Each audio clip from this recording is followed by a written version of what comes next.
¿Qué importancia tiene un patrón de concentraciones de molécula señal o de morfógenos durante la morfogénesis de una estructura biológica como puede ser una extremidad? Vamos a empezar imaginando que, o pensando que esa estructura en formación, ese órgano en formación, está constituido por un conjunto de células que conforman un tejido. Esas células están distribuidas en un espacio.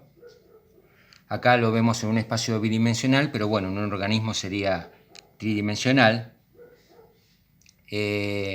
Cada una de estas células tiene su núcleo con un material genético que es similar en todas las células, es el mismo material genético, al menos en lo que hace la secuencia de bases del ADN, es el mismo material genético. Existe una matriz extracelular que le confiere una unidad a toda la estructura. A esta matriz están continuamente secretándose biomoléculas que son producidas por las células, y estas células están en una constante comunicación entre sí durante el desarrollo.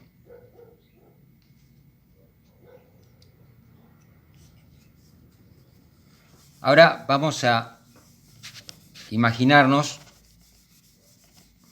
una situación no biológica, más simple, en donde tenemos una cubeta con un solvente. ¿Y qué sucede en este caso si en un extremo agregamos un soluto A, una determinada cantidad de soluto A con una determinada concentración? Lo que va a suceder es que con el paso del tiempo y por difusión, a la velocidad de difusión de este soluto en este solvente, vamos a terminar teniendo las moléculas del soluto distribuidas por toda la superficie, por todo el volumen del solvente. Si hiciéramos lo mismo con otro soluto en otro punto de esa cubeta, primero tendríamos una concentración mayor de ese soluto en este punto del espacio, pero estas moléculas van a ir por difusión distribuyéndose en todo el volumen del solvente.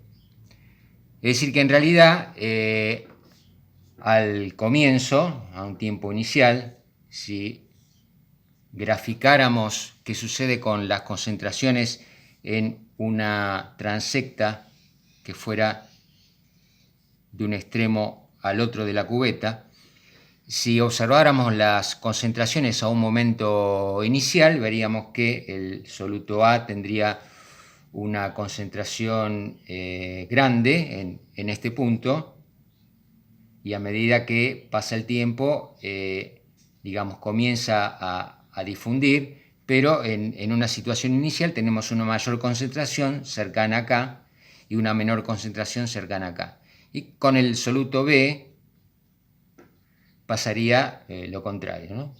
Es decir, tendríamos a tiempos iniciales, ¿sí?, una mayor concentración cerca de este punto y una disminución de la concentración a lo largo de que pasa el tiempo. Ahora, en una situación final, cuando transcurre el tiempo, lo que vamos a tener es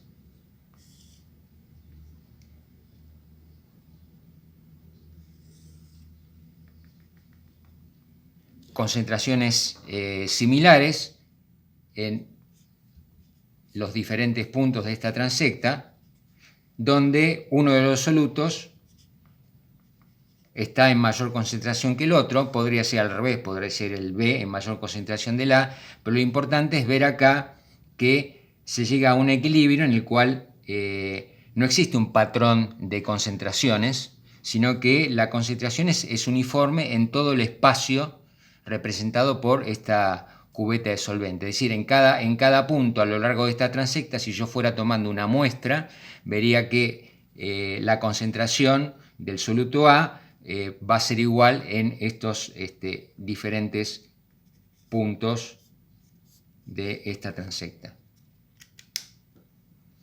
Ahora vayamos a una situación más biológica, es decir, olvidemos ahora de esta cubeta.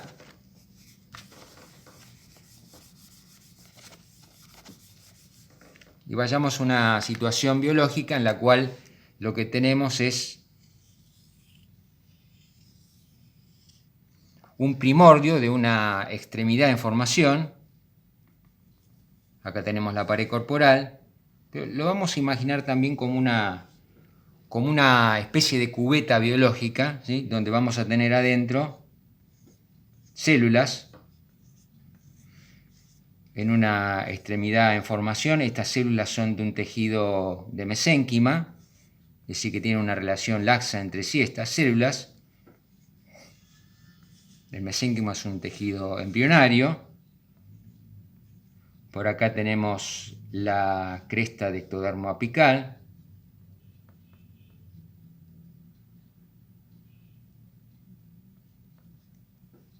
De tejido ectodérmico. Y la pregunta acá sería, ¿qué pasaría si uno cuantificara la concentración de morfógenos en una transecta que uno trazara a lo largo de esta extremidad? Entonces, lo que ideó Turing para tratar de explicar la aparición de un patrón estable de concentraciones de morfógenos, o hoy en día lo llamaríamos molécula señal, proteína señal, por ejemplo, es una situación como la siguiente. Existe un morfógeno A que es sintetizado a una determinada tasa. Ese morfógeno A lo que hace es promover la síntesis de sí mismo, pero además promover la síntesis de un morfógeno B. Es decir, promueve la síntesis de sí mismo por una retroalimentación positiva, pero también promueve la síntesis de un morfógeno B. A diferencia, el morfógeno B lo que hace es inhibir la síntesis del morfógeno A. Y el tercer punto que hay que tener en cuenta es que la velocidad de difusión del morfógeno B es mayor a la velocidad de difusión del morfógeno A. Si se dan estas tres situaciones, es decir, si el morfógeno A promueve la síntesis de sí mismo y de otro morfógeno, el B inhibe la formación del morfógeno A y la velocidad de difusión en un solvente o en el caso de una situación biológica en una matriz extracelular, la velocidad de difusión del morfógeno B es mayor que la del morfógeno A, lo que va a suceder es que en diferentes puntos, si uno trazara una transecta y tomara muestras en la matriz extracelular y verificar ahí la concentración que tienen los morfógenos A y B, lo que encontraría es que en determinados puntos de esa transecta el morfógeno A va a estar en mayor concentración que el B, en otros puntos el B va a estar en mayor concentración que el A, en otro punto el A nuevamente en mayor concentración que el B, y así sucesivamente. Es decir, lo que tendríamos sería un patrón espacial de diferentes concentraciones relativas de los morfógenos A y B. ¿Por qué se va a establecer este patrón espacial de diferentes concentraciones relativas de los morfógenos A y B. Si pensamos en una porción de tejido con las células distribuidas espacialmente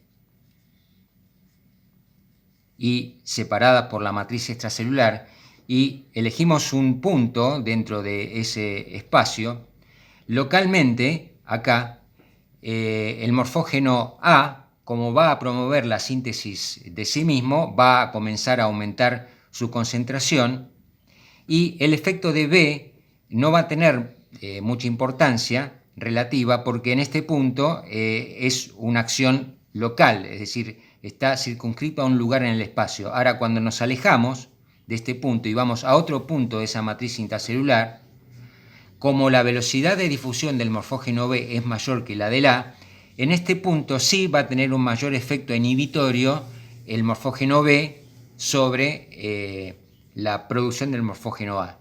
Esta es la razón por la cual se llega a establecer un patrón espacial de diferentes concentraciones. Entonces, en diferentes puntos espacialmente de esta extremidad en formación, las células van a estar sometidas a diferentes concentraciones de los morfógenos A y B. Eventualmente eso puede producir que la respuesta sea distinta en cada uno de estos puntos. Eso sería consistente, por ejemplo, con la formación de tejido cartilaginoso en estos puntos, mientras que en los puntos intermedios eso no ocurre.